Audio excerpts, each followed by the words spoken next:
ఒక వాక్య భాగం ధ్యానం చేద్దాం.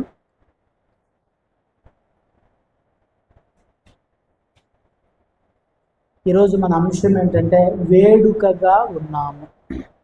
వేడుకగా ఉన్నాము. ఏంటిది వేడుక అంటే అసలుకి ఎక్కడ ఏంటిది, ఆ వేడుక ఏంటిది, దాని కథ ఏంటిది అని చూద్దాం. చూడండి, కొరింథీయులకు రాసిన మొదటి పత్రిక 4వ అధ్యాయం 9వ వచనం. కొరింథీయులకు రాసిన మొదటి పత్రిక 4వ మరణ దండన విధింపబడిన వారమైనట్టు దేవుడు అపోస్తులమైన మమ్మును అందరికంటే కడపట ఉంచి ఉన్నాడని నాకు తోచుచున్నది. మేము లోకమునకును దేవదూతలకును మనుష్యులకును వేడుకగా ఉన్నాము. చాలు, మనం ధ్యానం చేద్దాం. అంతకంటే ముందుగా ఏం చేయాలి? ఫోన్లు ఎవరి దగ్గర ఉన్నాయి? ఫోన్లన్నీ సైలెంట్లో పెట్టండి. మేము వేడుకగా ఉన్నాము అంటున్నాడు. మేము వేడుకగా ఉన్నాము అంటున్నాడు. వేడుక అంటే ఏంటిది అసలు అర్థం? వేడుకగా, వేడుక రైట్. వాస్తవంగా అయితే వేడుక అనేటువంటిది ఉత్సవము, వేడుక అనేటువంటిది పండగ, లేకపోతే సంబరము. వేడుకగా అంటే కాదు. వేడుకగా అనేటువంటి మాటకు అర్థం ఏంటంటే ప్రదర్శన. అంటే రెండు దగ్గర దగ్గర పక్కన గా పెట్టాం కాబట్టి సంబరంగా అనేటువంటిది యాడ్ అవ్వదు అక్కడ. మేము ఈ లోకమునకు వేడుకగా ఉన్నాము అంటే మేము ప్రదర్శనగా ఉన్నాము, కనబడే వారముగా ఉన్నాము, లేదా నాటకశాల. యాక్చువల్గా అయితే డిస్ప్లే, ఇది ఇంగ్లీష్లో ఈజీగా అర్థమయ్యేటువంటిది డిస్ప్లే. మేము డిస్ప్లేగా ఉన్నాము. మేము ప్రజలకు ఒక కనబడేటువంటి వారముగా, లేకపోతే ఒక థియేటర్. యాక్చువల్గా అయితే గ్రీక్లో ఉన్నటువంటి పదం, గ్రీక్లో సేమ్ పదానికి ఇంగ్లీష్లో రాయబడిన మాట అంటే థియేటర్. ఇప్పుడు స్క్రీన్ ఉంటుంది. ఇప్పుడు స్క్రీన్ మీద, లేకపోతే మనం జనరల్గా మనకి టీవీలు ఉంటాయి, టీవీలో డిస్ప్లే అవుతుంటుంది. ఆ డిస్ప్లే అనేటువంటిది మనకి చూపించేటువంటిది.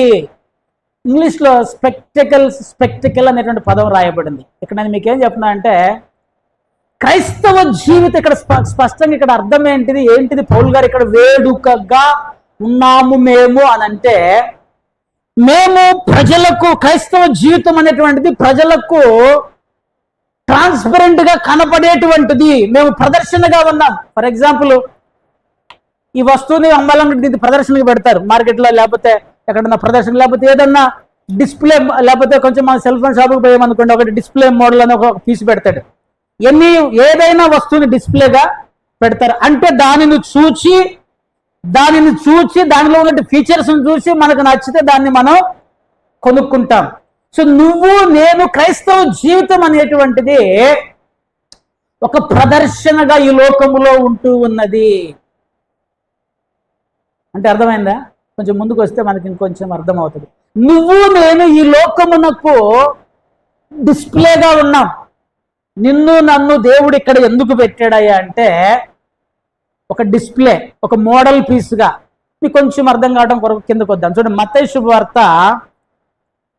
శుభవార్త 5వ అధ్యాయం 14వ వచనం మనం చదివితే, 14వ వచనం, మీరు లోకమునకు వెలుగై ఉన్నారు,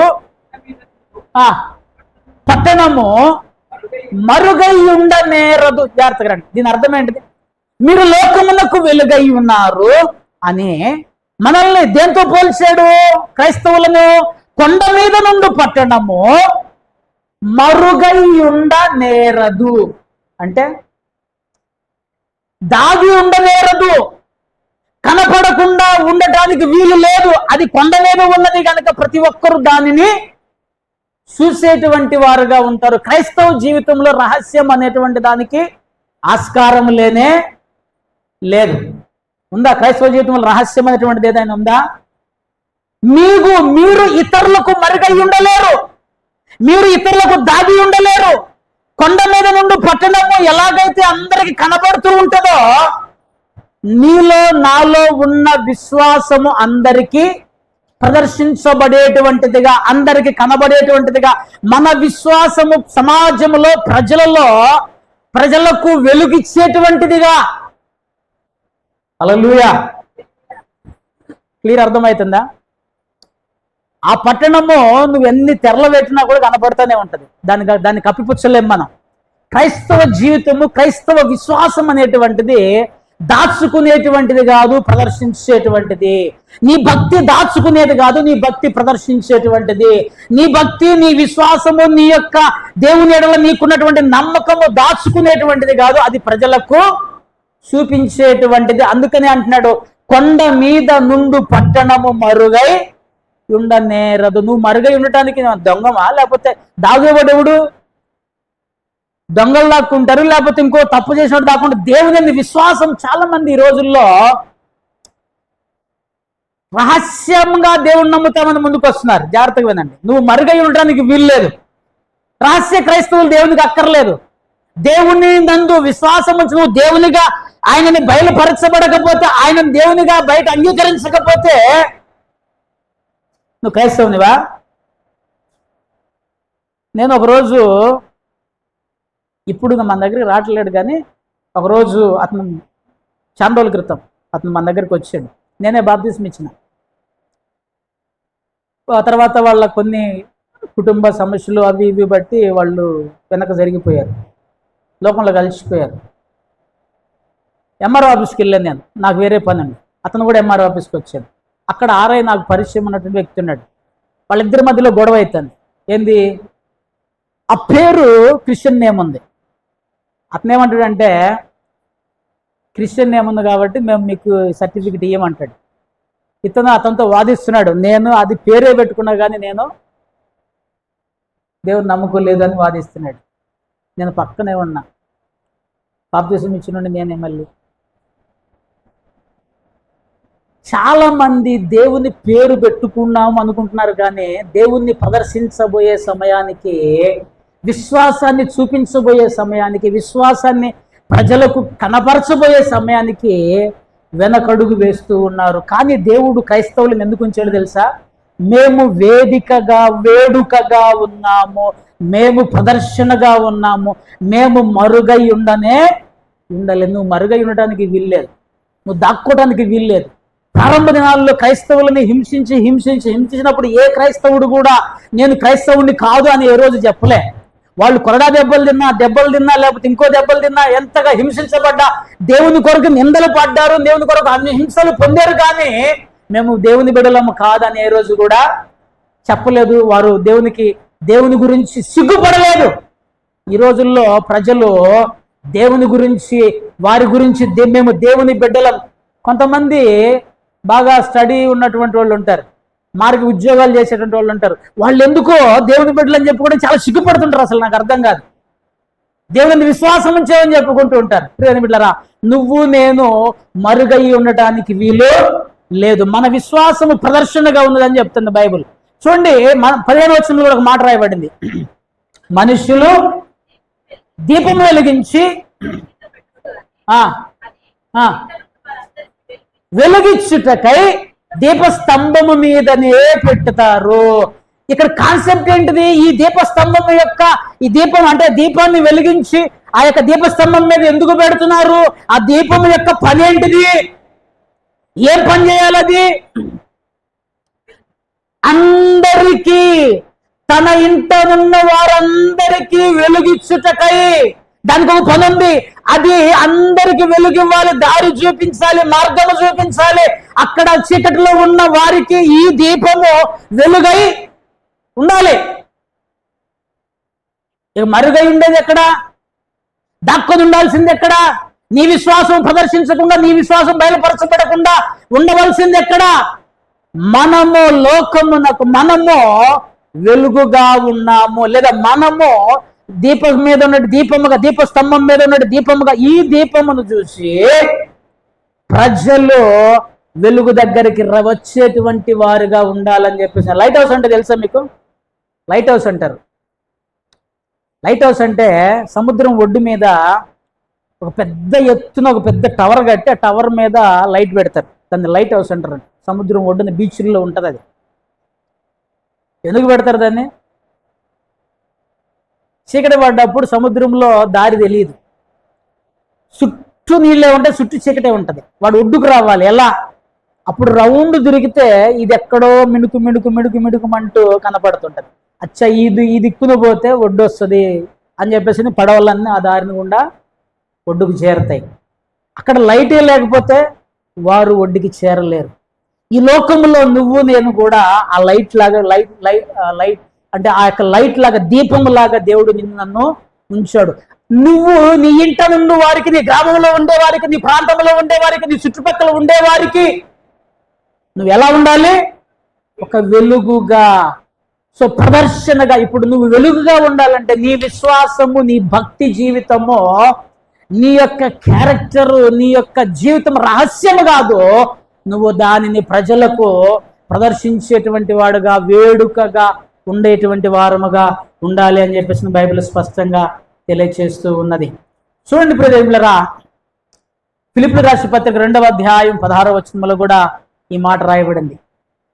ఫిలిప్పీయులకు రాసిన పత్రిక 2వ అధ్యాయము 16వ వచనం, అట్టి జనము మధ్యను మీరు జీవవాక్యమును చేతబట్టుకొని, చాలు. మీరు ఎవరు? మీరు, మనం, నేను ఎలా కనపడుతున్నాను? పౌలు గారికి ఫిలిప్పీలో రాసిన పత్రిక ఫిలిప్పీ సంఘంలో ఉన్నటువంటి ప్రజలు ఎలా కనపడుతున్నారు? మీరు జీవవాక్యమును చేతబట్టుకొని జ్యోతుల వలె కనపడుతున్నారు. హల్లెలూయా. ఇప్పుడు నీ గ్రామంలో నువ్వు ఎలా కనపడుతున్నావు? నీ పట్టణంలో నువ్వు ఎలా కనపడుతున్నావు? గుర్తుపెట్టుకోండి, సాక్ష్యం అంటే చర్చిలో చెప్పేది కాదు. చర్చిలో చెప్పేది సాక్ష్యం కాదు. నీ పక్కన ఉన్నటువంటి వాళ్ళు నీ గురించి చెప్పేదే సాక్ష్యం. నీ చుట్టుపక్కల ఉన్నటువంటి వాళ్ళు నీ గురించి చెప్పేటువంటిదే సాక్ష్యం. నువ్వు నేను ఇక్కడికి వచ్చి చెప్పేటువంటిది సాక్ష్యం. అంటే దేవుడు మేలు చేశాడు, కాలు నొప్పి తగ్గింది, అది తగ్గింది.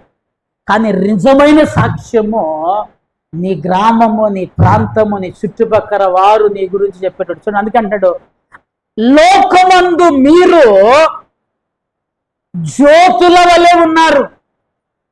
జీవవాక్యమును చేతబట్టుకొని, దేవుని వాక్యమును చేతబట్టుకొని, ఆ వాక్యము అనేటువంటి జ్యోతి మీలో నుండి ప్రజలలోనికి ప్రదర్శించబడుతూ ఉండగా, మళ్ళా మన చుట్టుపక్కల మంచోళ్ళు లేరు. అక్కడ ఉన్న జనాలందరూ ఎట్లాంటి వాళ్ళు తెలుసా? అట్టి జనము అన్నాడు. అట్టి జనం అంటే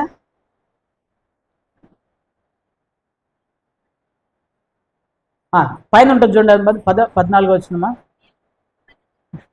మీరు మీ మూర్ఖమైన వక్ర జనము మధ్య. దేవునికి స్తోత్రం, హల్లెలూయా. అందరు మంచోళ్ళే కాబట్టి మనం కూడా మంచోడు వాళ్ళతో అంటానికి లేదు. ఎట్లున్నారు అంటే మన చుట్టూ ఉన్నటువంటి వాళ్ళు మూర్ఖులు, వక్రజనము, వారి మధ్య, అటువంటి వారి మధ్య మనము ఎలా ఉన్నామంటే వాక్యమును చేతబట్టుకొని, జీవవాక్యమును చేతబట్టుకొని లోకమందు జ్యోతుల వలె కనబడుచున్నాము. హల్లెలూయా. ఇప్పుడు ఏం కనపడుతుంది? ఏం కనపడుతుంది బయటికి? నా జీవితం కనపడుతుంది. ఏం కనపడుతుంది బయటికి? నా విశ్వాసం కనపడుతుంది. ఏం కనపడుతుంది బయటికి? నా భక్తి, నా క్యారెక్టర్, నా లైఫ్ కనపడుతుంది. నువ్వు జ్యోతిలాగా కనపడుతున్నావా లేకపోతే ఇంకోలాగా కనపడుతున్నావా? నీ ఇష్టం. చూడండి, చుట్టూ ప్రేమికులరా. అందుకనే పౌలు గారు ఏమంటుండంటే, మేము వేడుకగా ఉన్నాము, నువ్వు నేను డిస్ప్లేగా ఉన్నాము సమాజానికి. ఎలా ఉన్నాము? సమాజానికి డిస్ప్లేగా. నిన్ను చూసి, ఆ వెలుతురును చూసి ప్రజలు ఆ వెలుతురు దగ్గరకు వచ్చినట్లు, ఆ వెలుతురును గురించి సాక్ష్యం ఇవ్వడానికి మనం ఉన్నాము. మనము మరుగై ఉండడానికి వీలు లేదు, చీకటిగా ఉండడానికి వీలు లేదు. రహస్యంగా, క్రైస్తవ జీవితం అంటే రహస్య జీవితం కాదు. క్రైస్తవ జీవితం అంటే బహిరంగ జీవితం. నువ్వు నీ సాక్ష్యాన్ని, నువ్వు నీ గ్రామంలో, నీ ప్రాంతంలో దేవుని కొరకు ఒక ప్రదర్శనగా, ఒక డిస్ప్లేగా, ఒక తెరగా సింపుల్గా చెప్పాలంటే ఒక తెర, ఆ తెర మీద జనాలు మనల్ని చూసేటువంటి వారుగా ఉన్నాము అని చెప్పేసి అని బైబిల్ తెలియజేస్తూ ఉన్నది. దేవునికి స్తోత్రం, హల్లెలూయా. మరి మనం తెర అనుకో, ఆడియన్స్ ఎవరు? ఆడియన్స్ ఉండాలిగా, చూసేవాడు, మనల్ని చూసేవాడు ఉండాలిగా. ఎవరికి వేడుకగా ఉన్నాము అంటే అదే వచనం, అదే లైన్లో చెప్పాడు చూడండి. కొరింథీయులకు రాసిన మొదటి పత్రిక 4వ అధ్యాయం 9వ వచనం. చదువు.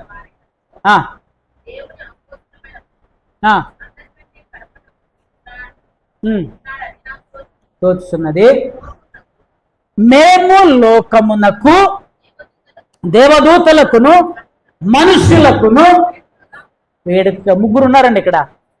మనల్ని అబ్జర్వ్ చేసేటువంటి వాళ్ళు ఎవరు? లోకము, దేవదూతలు, మనుష్యులు. రండి, వీళ్ళ ముగ్గురు గురించి మనకి ఎక్కడన్నా బైబిల్లో రెఫరెన్స్ ఉన్నాయని చూద్దాం. దేవదూతలు మనల్ని చూస్తారా? మన విశ్వాసాన్ని అబ్జర్వ్ చేస్తున్నారా? మన భక్తిని అబ్జర్వ్ చేస్తున్నారా దేవదూతలు?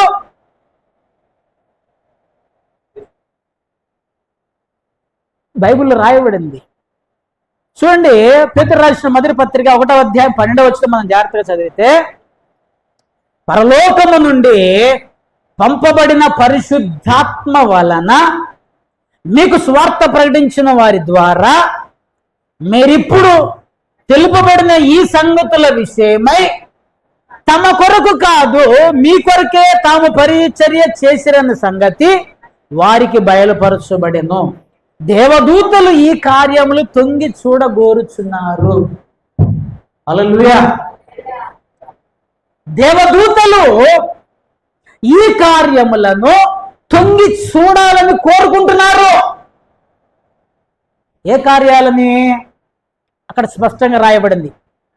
ఒక వ్యక్తి పరలోకము నుండి పరిశుద్ధాత్మ శక్తి వలన సువార్త ప్రకటిస్తున్నాడు, దేవుని యొక్క వాక్యాన్ని ప్రకటిస్తున్నాడు. ప్రకటిస్తూ ఉన్నప్పుడు వారికి అర్థమైంది, ఎవరి సువార్త ప్రకటించే వారికి, వారు తమ కొరకు పరిచర్య చేసుకుంటలేరు, మీ కొరకే పరిచర్య చేస్తున్నారు. ఈ యొక్క స్వార్థ ప్రకటన, మారు మనసు, రక్షణ. మీరు పైన చదివితే ఇంకా 10 వచనాలు కూడా మీరు చదివితే 9 నుంచి ఆ వచనాలు చదివితే మీకు రక్షణ కలుగుచున్నది, ప్రవక్తలు మీకు స్వార్థ ప్రకటిస్తున్నారు, రక్షణ. చూడండి అన్నమాట, రక్షణ కలుగుచున్నది అంటాడు. మీకు కలుగు ఈ కృపను గూర్చి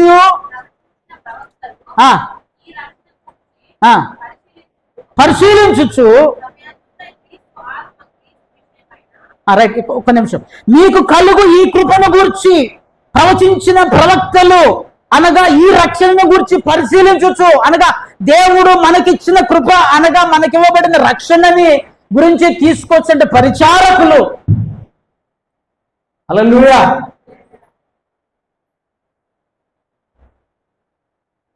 దీన్ని కొంచెం మీకు అర్థమయ్యేటట్టు ఎక్స్ప్లెయిన్ చేస్తూ ఉన్నాను. మనకు కృప ఇవ్వబడింది, మనకి కృప ఇవ్వబడింది. ఏంటిదా కృప? రక్షణ అనేటువంటి కృప ఇవ్వబడింది. ఈ యొక్క కృపని ప్రవక్తలు తెలియజేశారు, పరిచారకులు తెలియజేశారు, వాళ్ళు ప్రవచించారు ఈ కృప గురించి, రక్షణ గురించి. కిందకు వస్తే ఇప్పుడు కానీ అంతకుముందు కానీ అందరూ చేసే పరిచర్య పరలోకము నుండి పంపబడిన పరిశుద్ధాత్మ ద్వారా పరిచర్య జరుగుతూ ఉన్నది. ఈ పరిచర్య సేవకులు కానీ, ప్రవక్తలు కానీ, సువార్థికులు కానీ, బోధకులు కానీ వారి కొరకు కాదు చేస్తున్నది, మీ కొరకు, అనగా సంఘము కొరకు, అనగా ప్రజల కొరకు చేస్తూ ఉన్నారు. ప్రజల కొరకు చేస్తున్నప్పుడు, ప్రజల రక్షణలోనికి వస్తూ ఉన్నప్పుడు ఈ రక్షణ కార్యములను దేవదూతలు తొంగి చూడాలి అని కోరుకున్నారట. జరుగుతున్న రక్షణ సంగతులను, రక్షణ కార్యాలని వారు తొంగి చూస్తూ ఉన్నారు. ఇంకొక మాట చెప్తే మీకు క్లారిటీ వస్తుంది. లూకా శుభవార్త 5వ అధ్యాయము 15వ అధ్యాయం 10వ వచనం. ఈ మాటతో మనకి కొంచెం క్లారిటీ వస్తుంది దీనిలో. అటువలే లూకా శుభవార్త 15వ అధ్యాయం 10వ వచనం. అటువలే మారు మనసు పొందు ఒక పాపి విషయమై సంతోషము కలుగునని మీతో చెప్పుచున్నాను. హల్లెలూయా. ఇక్కడ మారు మనసు పొందితే అక్కడ దేవుని దూతలు అందరూ సంతోషం ఎందుకు పడుతున్నారు? వాళ్ళకి తెలియదు, వాళ్ళు చూస్తున్నారా దీన్ని? అర్థమవుతుందా నేను చెప్పేటువంటిది? ఇక్కడ మారు మనసు పొందితే, ఒక పాపి మారు మనసు పొందితే దేవుని దూతలు సంతోషిస్తున్నారు, సంతోషము కలుగుతున్నది వారి మధ్యలో. అంటే ఏంటిది అర్థం? ఈ భూమి మీద ఉన్నటువంటి ప్రజలు, క్రైస్తవులు, దేవుని బిడ్డలు మారు మనసు పొందటం, లేకపోతే వారి విశ్వాసాన్ని దేవుని యొక్క దూతలు, ఇక్కడ ఈయన మారు మనసు పొందితే వాళ్ళు చూడకపోతే వాళ్ళకి ఎట్ట తెలుస్తుంది? హల్లెలూయా. ఇక్కడ జరుగుతున్న ప్రతి పరిచర్య.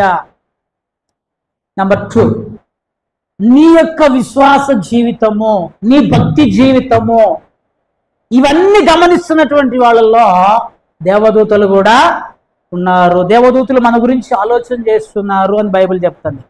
రెండవది,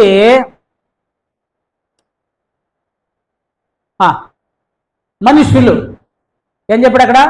మేము దేవదూతలకును మనుషులకును, లోకం గురించి వస్తాం. ఈ రెండింటికి, దేవదూతలు మనుషులకు వేడుకగా ఉన్నాము. దేవునికి స్తోత్రం. హల్లెలూయా. మనుషులు మన విశ్వాసాన్ని చూస్తారా? మనుషులు మన భక్తి జీవితాన్ని చూస్తున్నారా? చూడండి, మత్తయి శుభవార్త 5వ అధ్యాయం 16వ వచనంలో, మనుషులు మీ సత్క్రియలను చూచి పరలోకమందున్న మీ తండ్రిని మహిమపరిచినట్లు వారి ఎదుట మీ వెలుగు. ఎవరిని చూస్తున్నారు ఇప్పుడు మనుషులు? నా సత్క్రియలను చూస్తున్నారు, నన్ను చూస్తున్నారు. నన్ను చూసి దేవుణ్ణి మహిమపరచాలంటే నన్ను చూసి అబ్బాయి వీళ్ళ దేవుడు మంచోడు అనాలా, లేకపోతే వీళ్ళ దేవుడు చెడ్డోడు అనాలా? అంటే ఇప్పుడు నా దేవుడు గొప్పోడని ఎప్పుడు అంటారు? నేను గొప్పగా బతికితే, నేను పరిశుద్ధుడని, నా దేవుడిని పరిశుద్ధుడని ఎప్పుడు అంటారు? నేను పరిశుద్ధంగా బ్రతికితే, అబ్బా వాళ్ళు చూడు, వాళ్ళ విశ్వాసం చూడు, వాళ్ళ భక్తి చూడు. మనుషులు మనలను చూసి, మళ్ళీ ఇదే బైబిల్ మిమ్ములను బట్టి అన్యజనులలో నా నామము దూషణ పాలకు 2 రకాలు ఉన్నారు. కొంతమంది దేవునికి దూషణ అంటే చెడ్డ పేరు కలగజేసేటువంటి వారు, కొంతమంది దేవునికి మంచి అంటే దేవునికి ఘనత తీసుకొస్తూ ప్రజలు దేవుని మహిమపరిచేటువంటి వారుగా బ్రతికేటువంటి ప్రజలు. 2 రకాల క్రైస్తవులు ఉన్నారు. నువ్వు ఏ రకానికి చెందినటువంటి వాడివి? నీ యొక్క బ్రతుకును బట్టి ప్రజలు దేవుని దూషిస్తున్నారా? నీ బ్రతుకును బట్టి ప్రజలు దేవుణ్ణి మహిమపరుస్తున్నారా? నువ్వు మనుషులకు వేడుకగా, డిస్ప్లేగా ఉన్నావు. డిస్ప్లే అనే మాటకి ఇందాక నేను ఒకటి చెప్పాను, నేను ఇంగ్లీష్లో స్పెక్టికల్స్ అంటే, స్పెక్టికల్ అని అన్నారు, ఇంగ్లీష్లో ఉంటుంది. ఎగ్జాక్ట్ కింగ్ జేమ్స్ వెర్షన్లో వేడుక అనేటువంటి పదాన్ని స్పెక్టికల్ అనే పదం వాడారు. స్పెక్టికల్ అంటే ఇవయ్యి. వీటికి తెలుగులో అర్థమేంటో తెలుసా? కళ్ళజోడు, అది అఫీషియల్ వర్డ్. ఉపనయనము అంటారు దీన్ని. ఉపనయనము తెలుగులో మనకు కొన్ని పదాలు అర్థం కావు. నయనం అంటే కళ్ళు, ఉపానికి రెండో కళ్ళు ఇవి. రైట్, నేను మీకు దీన్ని ఎగ్జాంపుల్ చెప్తా. ఈ స్పెక్టికల్ పని ఏంటిది? ఈ స్పెక్టికల్ ఏం చేస్తుంది? ఈ కళ్ళజోడు ఏం చేస్తుంది? నాకు కనపడతలే స్పష్టంగా, ఇది స్పష్టంగా కనపడతలే. ఇదేం చేస్తుందంటే నేను స్పష్టంగా చూడటానికి నాకు అవకాశం కల్పిస్తున్నది. క్రైస్తవుడు దేవుడు తెలియదు సమాజానికి, ఒక అన్నిటికి దేవుడు తెలియదు. దేవుడు అంటే అవగాహన లేదు, దేవుడు అంటే గుర్తు లేదు, దేవుడు అంటే ఏదో అట్లా ఉన్నాడు. కానీ ఆ కనపడని దేవుణ్ణి అన్ని జనులకు చూపించేటువంటి వాడు క్రైస్తవుడు. స్పష్టంగా అర్థమయ్యేటట్టు చెప్పేటువంటి, చూపించేటువంటి వాడు. అర్థమైనా నేను చెప్పిన మాట? హల్లెలూయా, స్తోత్రం, హల్లెలూయా.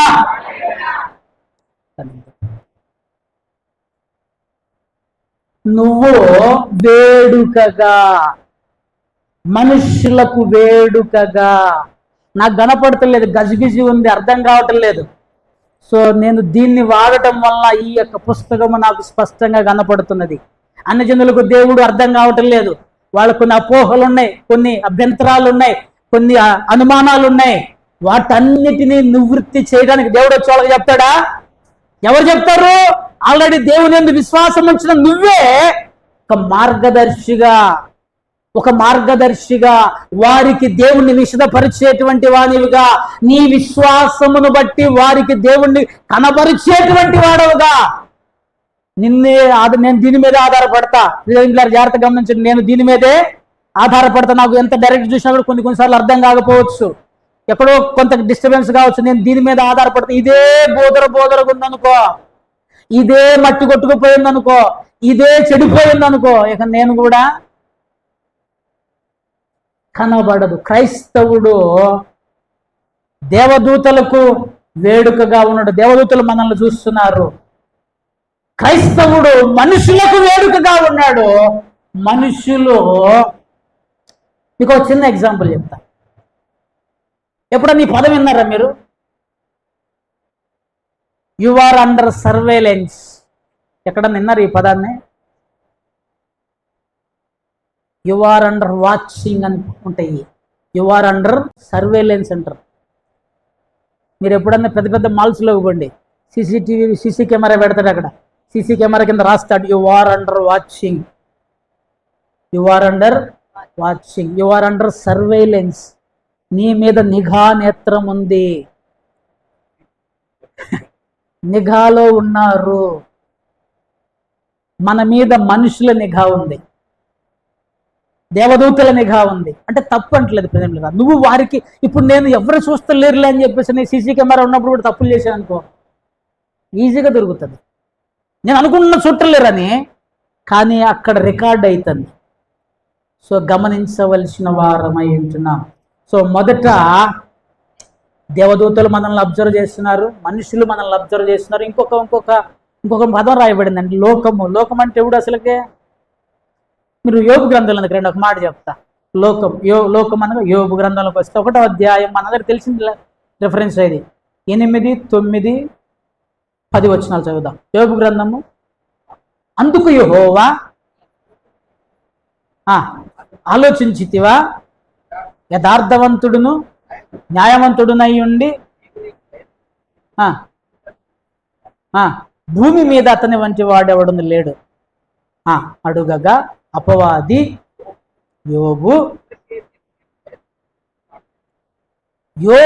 ఊరకయే దేవుని యందు భయభక్తులు గలవాడాయన, అతనికిని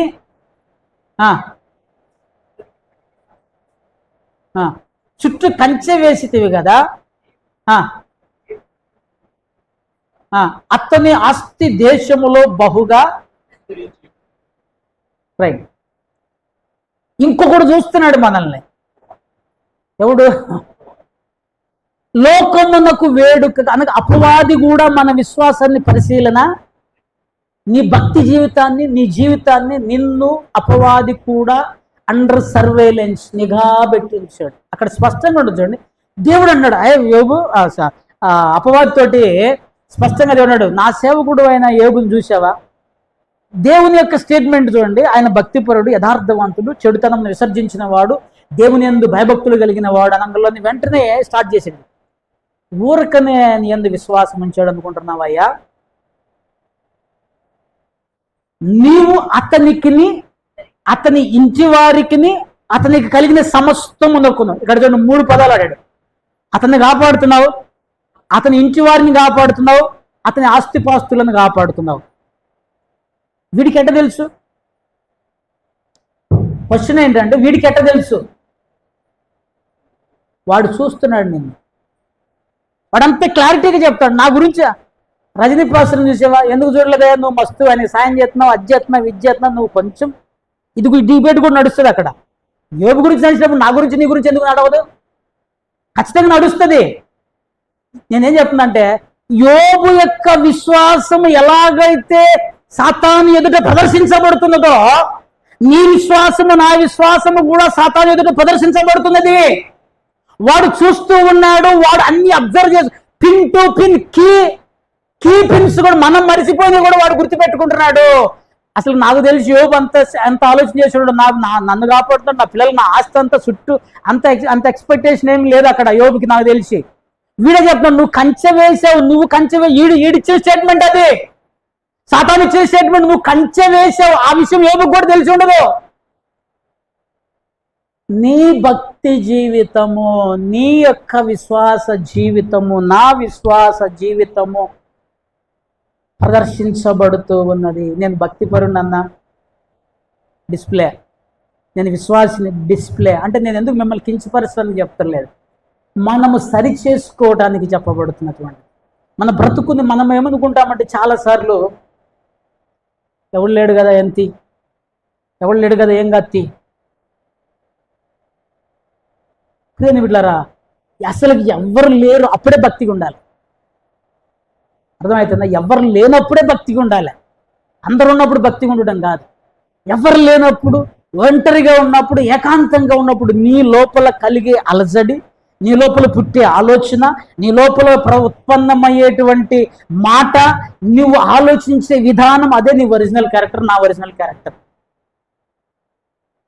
అందరి ముందు పాట, దేవుణ్ణి స్తుతించుడి ఎల్లప్పుడని, అది అయిపోయింది అనుకో, ఎవడు లేడు. దమ్ దమ్ దమ్ దమ్ అనవుతుంది సౌండ్. ఇది కూడా ప్రదర్శించబడుతుంది అక్కడ. అన్ని అండర్ సర్వేలెన్స్, నిఘా నేత్రము కింద మనము ఉన్నాము. చూడండి, ఇక్కడ నేను 2 విషయాలు చెప్పా ప్రియని బిళ్ళరా. లోకము అనగా సాతాను మనల్ని చూస్తున్నాడు, మన విశ్వాసాన్ని చూస్తున్నాడు. దేని కొరకు? మనలో తప్పులు ఎతకటానికి. వాడు ఏం కంప్లైంట్ చేస్తాడు? నువ్వు కొంచెం పక్కదు, నిన్ను ముఖం మీద దిచ్చిపోతాడు. నీలో ఎక్కడ తప్పు దొరుకుతుందా అనేటువంటి విధానంలో సాతాను మనల్ని చూస్తూ ఉన్నాడు. మనుషులు ఎందుకు చూస్తున్నారు?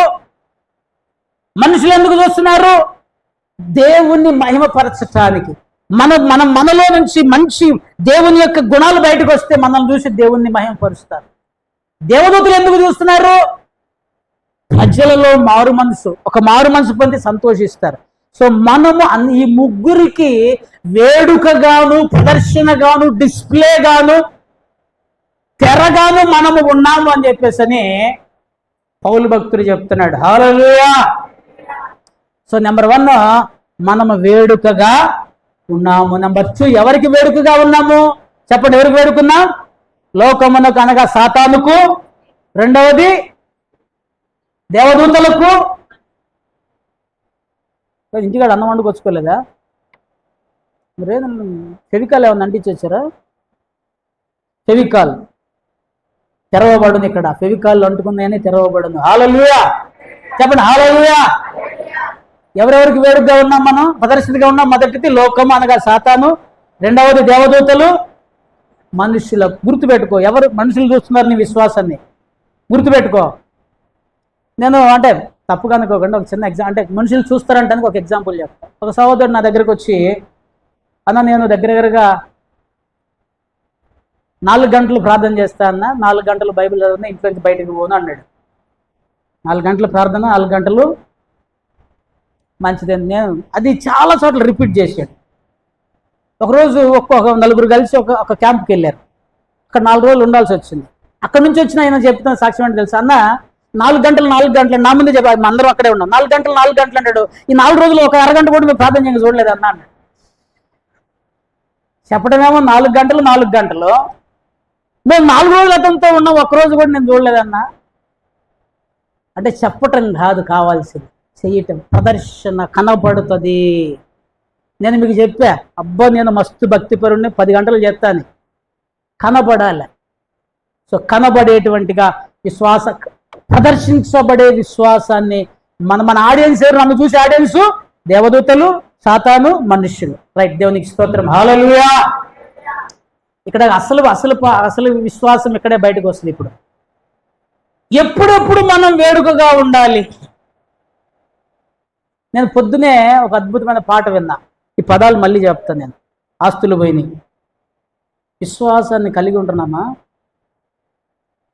చాలామంది కంప్లైంట్లు ఏమొస్తుంది తెలుసా? ఎంత భక్తితో ఉన్నా దేవుడు ఆశీర్వదించట్లేడు, అందుకని లోకంలో కలిసిపోయాం. కానీ ఇక్కడ పాట ఎట్ట వస్తుంది? ఆస్తులు పోయినా నువ్వు చాలయ్యా అంటున్నావు. విశ్వాసాన్ని ఎప్పుడెప్పుడు కలిగి ఉండాలి, ఎప్పుడెప్పుడు ప్రదర్శించాలి. ఆస్తులు పోయినా, ఆప్తులు విడనాడిన, ఆరోగ్యం క్షీణించిన, చిన్నపాటి శ్రమ వస్తే దేవుడు నాకు మేలు చేయలేదని చెప్పేసి అని వెనకపోతున్నామే. కష్టం వస్తే దేవుడు నాకు, మన విశ్వాసం జారిపోతున్నదే.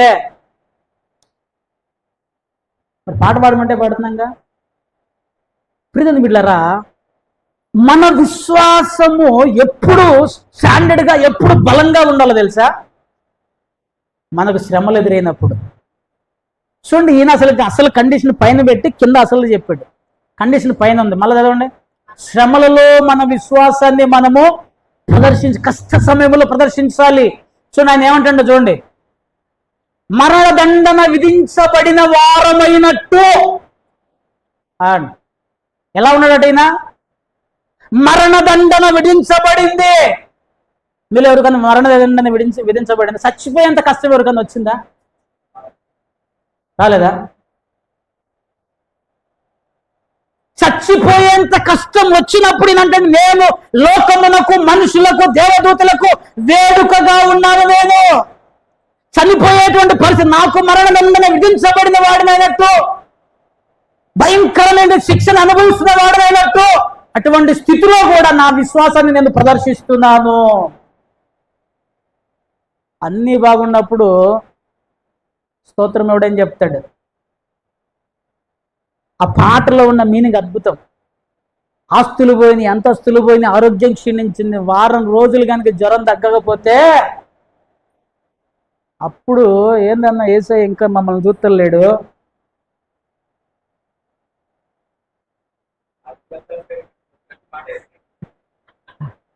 ఆస్తులు అంత ఒక్క సీజన్లో పట్టి లెగవకపోతే ఉంటుంది. ఎప్పుడు ఒక్క సీజన్లో పట్టి లెగవకపోతే, బా ఈ సంవత్సరం అంతా, దసరా అంతా లాస్ చేసాడయ్యా. 2-3 సంవత్సరాలు దెబ్బ మీద దెబ్బ పడాలి. కథ మీకు అంతే. చర్చికి వచ్చినా కూడా ఏం జరగట్లే, చర్చికి వచ్చినా కూడా ఏం నాకు మేలు జరగట్లే. నువ్వు చర్చికి వచ్చేది ఈ లోకానుసారమైన వాటి కోసం కాదు, పరలోక రాజ్యం కొరకు. నేనంటే దేవుడు మేలు చేయడం నేను చెప్తలే, దేవుడు ఆశీర్వదిస్తాడు. అది సెకండ్ సెటప్. నువ్వు దాని మీద మనసు పెట్టొద్దు. నీ స్థితి ఏదున్నా, నీకు మేలున్నా, చూడండి, మరణ దండన విధించబడిన వారమైనట్టు. ఆ మరణ దండన విధించబడినా కూడా నేను దేవుని బిడ్డను. దేవుని యొక్క, నీ విశ్వాసములో జనకకూడదు, నీ విశ్వాసము కొనకకూడదు, నీ విశ్వాసము ఎక్కడ కూడా తక్కువ కాకూడదు. ప్రజల ముందు ఒక్క చిన్న మాట కూడా దేవుని గురించి తక్కువ చేసి, దేవుడు అసలు ప్రజలలో దేవుని గురించి కించపరిచే మాట మాట్లాడటానికి వీలు. మన భక్తి ఎప్పటికీ అట్లాగే ఉండాలి. మన భక్తి ఇంకా పెరగాలి, మన విశ్వాసం పెరగాలి. నువ్వు విశ్వాసములో అంతకంతకు అభివృద్ధి చెందేటువంటి వాడిగా ప్రజలు, అరే వాళ్ళకి ఎన్ని శ్రమలు వచ్చినా వాళ్ళు తట్టుకొని నిలబడి దేవునిలో ఎదిగారు అనేటువంటి సాక్ష్యాన్ని మనం పొందుకోవాలి. కానీ పైకి చూపించేటువంటిది కానే కాదు. చూడండి, కొరింథీయులకు రాసిన 2వ పత్రిక 1వ అధ్యాయం 8వ వచనంలో చక్కటి వివరణ ఇస్తున్నాడు. కొరింథీయులకు రాసిన 2వ పత్రిక 1వ అధ్యాయం 8-9 వచనాలు. సహోదరులారా, ఆసియాలో మాకు తటస్థించిన శ్రమను గురించి తెలియకుండుట మాకిష్టం లేదు. అదేదనగా బ్రతుకుదమన్న నమ్మకం లేక ఉండునట్లుగా అత్యధిక భారము వలన కృంగిపోతిమి. మరియు మృతులను లేపు దేవుని యందే గాని మా యందే మేము నమ్మిక ఉంచకుండానట్లు మరణమౌదుమను నిశ్చయము మా మట్టుకు మాకు కలిగి ఉండెను. ఆసియాలో మేము దేవుని స్వార్థ ప్రకటిస్తున్నప్పుడు అత్యధిక భారము వలన కృంగిపోతిమి. కృంగిపోయాడట. ఎప్పుడన్నా నువ్వు కూడా కృంగిపోయావా? చాలాసార్లు అందరికి కృంగుదల వస్తుంది. నా జీవితంలో, మీ జీవితంలో అన్ని రోజులు ఎప్పటికి ఇట్లాగే ఉండయి. కొన్ని రోజులు అప్ అండ్ డౌన్స్ ఉంటాయి. కొన్నిసార్లు కృంగిపోతాం, కొన్నిసార్లు వేదన పడతాం, కొన్నిసార్లు దుఃఖపడతాం, కొన్నిసార్లు ఈ వేదనకరమైన పరిస్థితిలో వచ్చినప్పుడు ఆయన అంటున్నాడు, మా శక్తికి మించిన అత్యధిక భారము వలన కృంగిపోయామో, బతుకుతామన్న నమ్మకమే లేదు. మరణమగుద్దమను నిశ్చయమై చచ్చిపోతాం భయ అనుకున్నా. ఇది ఎక్కడో తెలుసా? ఎఫెసీ పట్టణంలో, మీరు తర్వాత చదువుకుని రిఫరెన్స్ చెప్తా. అపోస్తలుల కార్యం 19వ అధ్యాయం 23 నుంచి 35 వచనాలు ఈ సంఘటన జరుగుతుంది. ఎఫెసీ పట్టణంలో గలిబిలి గుంపు కొడతారు. గుంపు కూడితే ఆ యొక్క అక్కడే నాటకశాల అని ఉంటుంది, ప్రదర్శనశాల. అక్కడికి ఈ గాయి అరిస్తర్కు అనేటువంటి వీళ్ళని లాక్కొని పోతారు. పౌలు లోపల ఉంటాడు, శిష్యులు బయటకు రావాలని ప్రయత్నం చేస్తారు, రానీరు. వీళ్ళు యూదులని తెలుసుకొని ఆ యొక్క ఎఫెసీయుల దేవి అర్తమీ దేవి మహాదేవి అని 2 గంటల పాటు వాళ్ళని రౌండ్ చేసి 2 గంటల పాటు స్లోగన్స్ ఇస్తూ ఉంటారు. ఎఫెసీయుల దేవి మహాదేవి అని వాళ్ళిద్దరిని మధ్యలో పెట్టి 2 గంటల సేపు చుట్టూ మోగి వాళ్ళని హేళన చేస్తూ 2 గంటల సేపు దుమ్మిగా కొన్ని వందల మంది చుట్టుబడి, నలుగురు ఇద్దరు చెరొక 2 దెబ్బలు అయితే దెబ్బ కౌటిళ్ళు. బతుకుదుమన్న నమ్మకం లేక మేమున్నాం, అయినా మా విశ్వాసమును మేము కోల్పోలేదు. హల్లెలూయా! విశ్వాసాన్ని కోల్పోలేదు. విశ్వాసాన్ని ప్రదర్శించేటువంటి వారముగా అంతమంది మన మీద పడి, రే చెప్పురా ఎఫెసీల దేవి అర్తమే దేవి మహాదేవి అని చెప్పురా అంటే ఏం చేస్తాం? చుట్టూ 2 గంటలు డబ్బాలు కొడుతూ స్లోగన్స్ చేస్తూ చెప్పు ఎఫెసీల దేవి అర్తమే దేవి అంటే వాళ్ళిద్దరు చంపుకుంటారా అని నిలబడరు, కానీ ఒక్కడు కూడా జనకలే. అది విశ్వాసాన్ని ప్రదర్శించటం, అది విశ్వాసాన్ని కాపాడటం. ఈ రోజుల్లో కూడా చాలా చోట్ల మనం చూస్తూ ఉన్నాం. కొంతమంది అల్లరి మూకలు గుంపులు కూడి కొంతమంది పాస్టర్స్ని దాడి చేసి కొట్టి, చెప్పు ఆ పదం చెప్పి ఈ పదం చెప్పండి, చచ్చిపోయి అనొద్దు కానీ చెప్పేస్తున్నారు. ఎందుకు ఈ మాట చెప్తున్నంటే, మరణం అయినా కూడా దేవునికి మహిమను మనము తక్కువ చేయడానికి వీలు లేదు. బ్రతకాల రకంగా మనం జీవించాలి, ఆ రకంగా బ్రతకాలి. ఎన్ని రోజులు బతుకుతాం? ఆలోచన చేయవలసిన వారమై ఉంటున్నాం. చూడండి, మరలా మనం చూస్తే అదే కొరింథీయులకు రాసిన పత్రిక 4వ అధ్యాయం 8వ వచనం. ఎటు పోయినను వీళ్ళకి వచ్చిన పరిస్థితులు గమనించండి. శ్రమ పడుచున్నను, ఇరికింపబడిన వారము కాము, అపాయములోనున్నను, తరమబడుచున్నను, ప్రదోయబడినను, యేసు యొక్క జీవము, యేసు యొక్క మరణానుభవమును ఎలయనగా యేసు యొక్క జీవము కూడా మా మర్త్య శరీరమునందు ప్రత్యక్షపరచబడినట్లు మరణమునకు అప్పగించబడుచున్నాము. దేవునికి స్తోత్రం. హల్లెలూయా! హల్లెలూయా! వీళ్ళకి ఎదురైనటువంటి కొన్ని మాటలు నేను రెడ్ లైన్లో పెట్టిన చూస్తా ఉన్నాను. శ్రమ పడుచున్నాము, అపాయములో ఉన్నాము, కర్మపడుచున్నాము, పడద్రోయబడి ఉన్నాము. ఎప్పుడన్నా మనకి ఇట్లాంటివి జరిగినాయా? అయినా కూడా వాళ్ళు విశ్వాసాన్ని ఏ రోజు కూడా కోల్పోలే. నీకు ఇటువంటి వచ్చినా కూడా విశ్వాసాన్ని కోల్పడుచుండి అంటాడు. యేసు యొక్క జీవము మా శరీరమందు ప్రత్యక్షపరచబడుటకై యేసు యొక్క మరణానుభవమును మా శరీరమందు ఎల్లప్పుడూ వహించుకొనుచున్నాం. యేసుక్రీస్తు ఎంత శ్రమ పడ్డాడో ఆ శ్రమను మా శరీరం మీద మేము ఇప్పుడు అనుభవిస్తున్నాము. ఎవరైనా అటువంటి శ్రమలను అనుభవించారా? మా శరీరం మీద యేసు శ్రమలను మేము అనుభవిస్తున్నాం. యేసు ఆశీర్వాదం ఎలా అనుభవిస్తున్నామో యేసుక్రీస్తు ప్రభు వారి శ్రమలను కూడా మేము అనుభవిస్తున్నాం. అందుకని యేసు నిమిత్తము మరణమునకు అప్పగించబడుచున్నాం. ఏమైనా కానీ మా విశ్వాసం మాత్రము తొలగిపోదు. మేము శ్రమలో, దుఃఖములో, బాధలో మా విశ్వాసాన్ని ప్రదర్శించే వారముగా, ఆస్తులు పోయినా, అంతస్తులు పోయినా, ఆప్తులు పోయినా, ఆరోగ్యం పోయినా మా విశ్వాసాన్ని మేము ప్రదర్శించే వారముగా. మా విశ్వాసానికి డోకా లేదు. బూడిదలో కూర్చొని చెల్ల పెంకులతో గీరుకుంటున్నా కూడా మేము విశ్వాసాన్ని కోల్పోము. చెబుదామా ఈ మాట? హల్లెలూయా! బూడిదలో కూర్చొని చిల్ల పెంకులతో గీరుకుంటున్నా కూడా విశ్వాసాన్ని కోల్పోము. నిలబడాలి. ఖచ్చితంగా దేవుడు మన పక్షముగా ఉంటాడు. చూడండి, పేతురు మన యేసుక్రీస్తు ప్రభువు వారు చెప్పాడు, సిలువను అంటే నన్ను వెంబడించేవాడు ఎలా వెంబడించాలట? తన సిలువను ఎత్తుకొని సిలువను ఎత్తుకోకుండా నువ్వు దేవుని ఎట్లా వెంబడిస్తావు? ఆయన చెప్పాడు, నన్ను వెంబడించగోరు వాడు తన సిలువను ఎత్తుకొని నన్ను వెంబడించాలి. సిలువ ఎత్తుకోవడం అంటే ఏంటిది? సిలువ ప్రయాణంలో ఎక్కడన్నా ఈజీ ఉందా? ఎక్కడన్నా కొంచెమన్నా ఎక్కడన్నా మీరు చూడండి, కొంచెమన్నా సుఖం ఉందా? సిలువ ప్రయాణం యెరూషలేము నుంచి ఆ గొల్గొతా వరకు ప్రయాణంలో ఎక్కడన్నా ఉందా? శ్రమలు ఉన్నాయి. అయినా ఆ తర్వాత పునరుద్ధానం కూడా మనకు ఉంటుంది.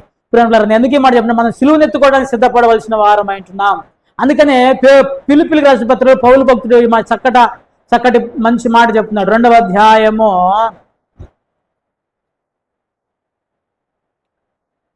1వ అధ్యాయం 29-30 వచనాలు. ఎలా అనగా, చూచినట్టు మీరిప్పుడు వినుచున్నట్టు పోరాటము ఎవరికి ఉందట? అంటే మీకంటే ఎవరికి? హల్లెలూయా.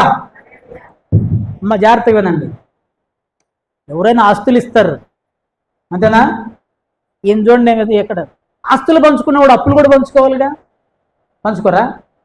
ఈయన పంచుతున్నాడు. చూడండి, మీరు నాయందు చూచినట్టు, నా యందు ఉన్నదాన్ని మీరు వినినట్టు పోరాటము, నాలో ఉన్న పోరాటము, నేను ఎదుర్కోచున్న పోరాటము మీకు కూడా కలిగి ఉన్నది. మీరు కూడా పోరాటం చేయాలి. నేను పోరాడుతున్నాను కదా, మీకు కూడా ఉంది అని క్రీస్తునందు విశ్వాసం ఉంచటం మాత్రమే కాక, ఇంతవాటికి బాగానే ఉంటుందన్న విశ్వాసం ఉంచే వరకు ఆపుదాం. ఒప్పుకుంటలేదు బైబిల్.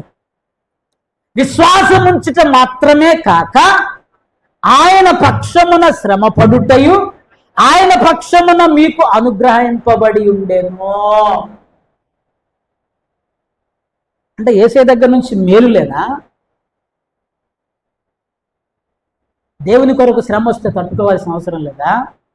దేవుని దగ్గర నుంచి కష్టం వస్తే నిలబడాల్సిన అవసరం లేదా? అదే మాట యోబు గారు అన్నాడు, మేలులే పొందుతావా అమ్మా, కొంచెం కష్టం వస్తే ఓర్చుకోవా?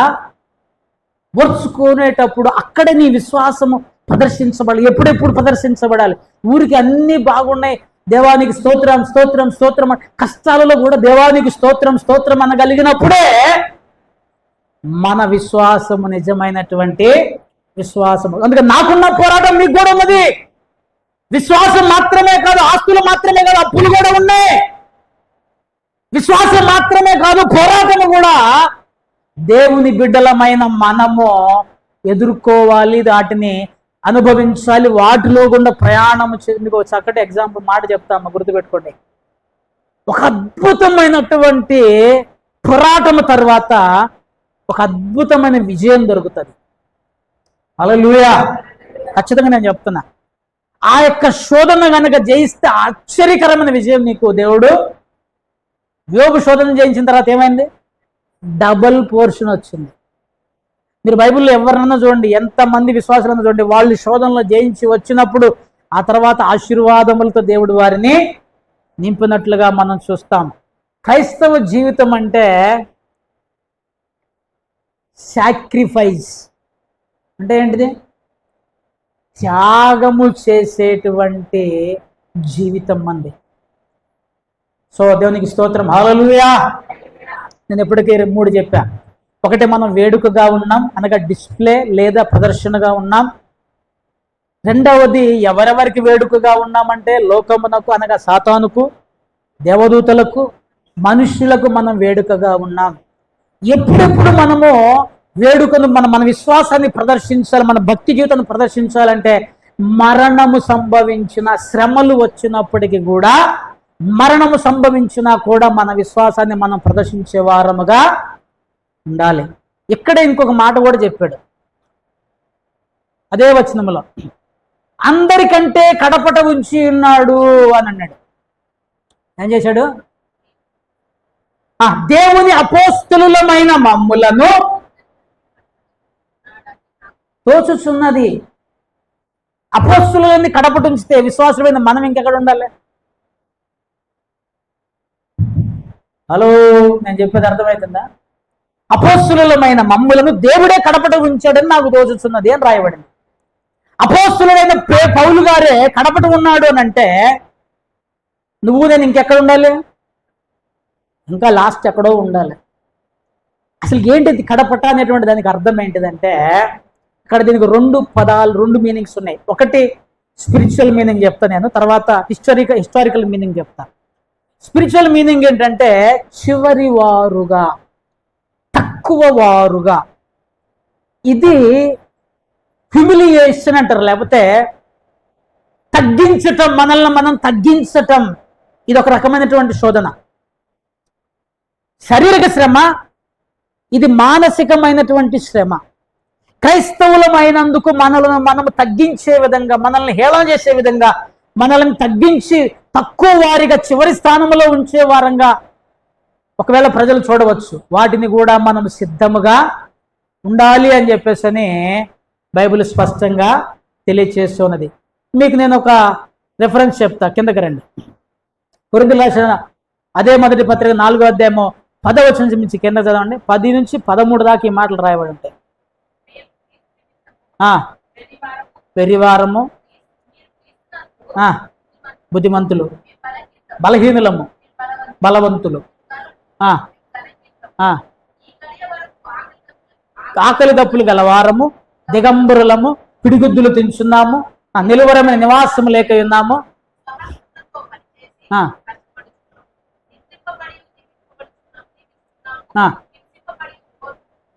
ఓర్చుకొనుచున్నాము, లోకమునకు మురికిగాను అందరికీ పెంటగాను ఇప్పటి వరకు పెంచబడి ఉన్నా. జాగ్రత్తగా వినండి. అసలు నిజంగా ఈయన బలహీనుడా? పౌలు గారు బలహీనుడా? వెర్రివాడను అన్నాడు. అవునా? ఈ పదం అదేనా? క్రీస్తు వెర్రివారము, బలహీనులము, ఘనహీనులము, ఆకలి దప్పులు గలవారము, దిగంబరులము, పిడిగుద్దులు తించున్నాము, నివాసము లేక ఉన్నాము, నిందింపబడి, హింసింపబడి, దూషింపబడుతున్నాము. ఈయనకేమి చేతగనుడా? అక్కడ ఒక పదం వాడాడు పైన, క్రీస్తు నిమిత్తము. క్రీస్తు నిమిత్తము. జాగ్రత్తగా ఉందండి. ఈ మాటకు అర్థం ఏంటంటే, దేవుడు మమ్మల్ని కడపటగా ఉంచాడంటే తక్కువ, అంటే దేవుడు మనల్ని తగ్గి స్థితిలో ఉండమని కోరుతున్నాడు, తగ్గించుకొని జీవించమని కోరుతున్నాడు. క్రీస్తు నిమిత్తము మేము అంటే, పౌలు గారు ఆయన ఒక పరిసయ్యుడు, ఫిలాసఫర్, తత్వవేత్త, లేకపోతే ప్రత్యక్షతల విషయంలో అద్భుతమైన ప్రత్యక్షతలు కలిగిన వాడు. పేతురు గారు ఒప్పుకున్నాడు, మన సహోదరుడైన పౌలుకు ఉన్నటువంటి మర్మములు కొంతమందికి అర్థం కావని పేతురు గారు ఒప్పుకున్నాడు. పౌలు గారే సాక్ష్యం ఇచ్చాడు, నాకు కలిగిన ప్రత్యక్షలు అత్యధికంగా ఉన్నందున నేను అత్యధికంగా ఇచ్చిపోకుండా నిమిత్తం నా శరీరంలో ఒక ముళ్ళు పెట్టాడు దేవుడు అని. ఇటువంటి వాడు ఆయన గురించి ఆయన ఏం చెప్తున్నాడు? నేను వెర్రివాడను అంటున్నాడు. ఎందుకు? క్రీస్తు నిమిత్తము వెర్రివాడమవుతున్నాను. నేను నా బలాన్ని, నా జ్ఞానాన్ని, నా తెలివిని, నా శక్తిని ప్రదర్శించడానికి సమయం కాదు. నేను దేవుని కొరకు ఎంత తగ్గి ఉంటే అంత మంచిది. ఇక్కడ జాగ్రత్తగా గమనించండి. బలహీనులము, వాడు తిట్టాడు, వాడికంటే నేను బలవంతుణ్ణి, నేనేం చేయాలి? కొట్టాలి. ఓర్చుకోవటమే క్రైస్తవ్యం. ఇది మానసికమైనటువంటి హింస. ఇది చేతనయ్యుండి కూడా చేయకోకుండా ఉండటం. అర్థమవుతుందా? చేయగలిగిన సామర్థ్యం ఉండి కూడా చేయలేకుండా ఉండటం. ఎంతసేపు తలుచుకుంటా ఒకడు అంటాడు అప్పుడప్పుడు, నేను తలుచుకుంటేనా? వద్దులే నాయన, తలుచుకో, మాకు ఎందుకు తలుచుకొని మళ్ళీ ఇబ్బందులు పడతాం, మనం తలుచుకొని కష్టాలు పడటం, తలుచుకొని ఇబ్బందులు పడటం. ఒక్కోసారి నిజంగానే చాలా కోపం వస్తుంటుంది. క్రీస్తు నిమిత్తము చాలామంది అనుకుంటారు, కొంతమందికి ఆలోచన ఏంటంటే, అన్నకేం తెలియదు, కొంతమంది రకరకాలు ఉంటాయి. తెలిసినా తెలియకున్నా, బలవంతుడు అనుకున్నా బలహీనుడు అనుకున్నా, ఈయన తిట్టినా ఏమనుకున్నా మనం ఏం చేయాలంటే ప్రభువుకి అప్పచెప్పి ప్రభువా నీకు స్తోత్రం అని సైలెంట్గా ఉండటమే. దూషింపబడి తిట్టావా తిట్టుకో, ప్రేమ లేదు, మనం రియాక్ట్ అవ్వద్దు. దేవుడే మమ్మలను తక్కువ వారిగా కడపటి వారిగా ఉంచాడు అని చెప్తున్నాడు. ఎవరు ఉంచారు ఈ శ్రమలు పొందడానికి? ఎవరు అనుమతించారు? దేవుడే మమ్మలను, అక్కడ మళ్ళా పదం ఉంటుంది, మీరు చదువుకోండి 4:9. దేవుడే మమ్మలను కడపటి వారిగా ఉంచాడు అని చెప్పేసి నాకు తోచుచున్నది, నాకు అర్థమవుతుంది. దేవుడే పెట్టాడు. దేవుడు అనుమతించిందే శ్రమ రాదు, దేవుడు అనుమతించిందే కష్టం రాదు, దేవుడు అనుమతించింది ఏది రాదు. సో దేవుడు అనుమతించినప్పుడు మనం దాన్ని పొందుకొని, దేవుడు అనుమతించినప్పుడు దాన్ని ఒబే అయ్యి దానికి మనము ముందుకు వెళ్ళవలసిన వారమై ఉన్నామని బైబిల్ స్పష్టంగా తెలియచేస్తుంది. ఒకవేళ నువ్వు గనుక ఈ రకంగా తగ్గించుకొని దేవుని సన్నిధిలో ఉంటే దేవుడు ఒక వాగ్దానం చేస్తున్నాడు. ఆ వాగ్దానం చూసి మనం ముగించుకున్నాం. మత్తయి శుభవార్త 19వ అధ్యాయము 30వ వచనం. మత్తయి శుభవార్త 19వ అధ్యాయము 30వ వచనం.